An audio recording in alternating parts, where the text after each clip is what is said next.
Oh, what a question. Every Jew asks that question to themselves every day, don't you think?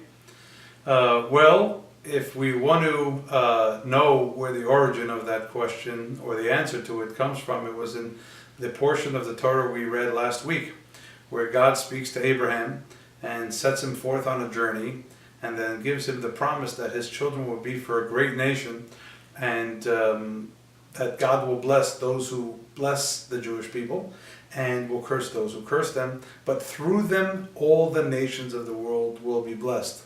So I guess at the core, being Jewish means, do I have a strong relationship with my Creator, with God? Do I nurture that relationship on a daily basis? And do I do whatever I can to make the world better, to perfect the world, as it were, bringing the world to a place where the nations of the world will be blessed through us collectively as Jews and through each of us individually. There is the phrase, of course, of tikkun olam, to perfect the world, but many people forget what that really means. What it means is to bring the world to a place under the sovereignty of the Almighty, where those things which are not yet as great as they can be become better through the actions that we take.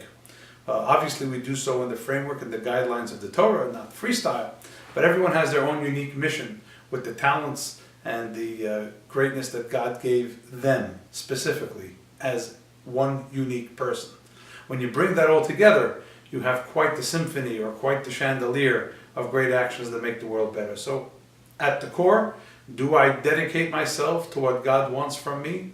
Do I dedicate myself to making the world better for other people through the actions I take every day? And do I make sure that what I do brings the world closer to perfection?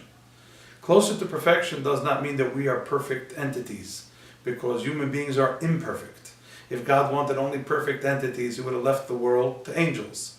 But God wants us as imperfect human beings to do our best to bring the imperfect world to a better space. And then when that happens, Mashiach will come. And then the ultimate promise made to Abraham many thousands of years ago will be fulfilled in its greatest measure.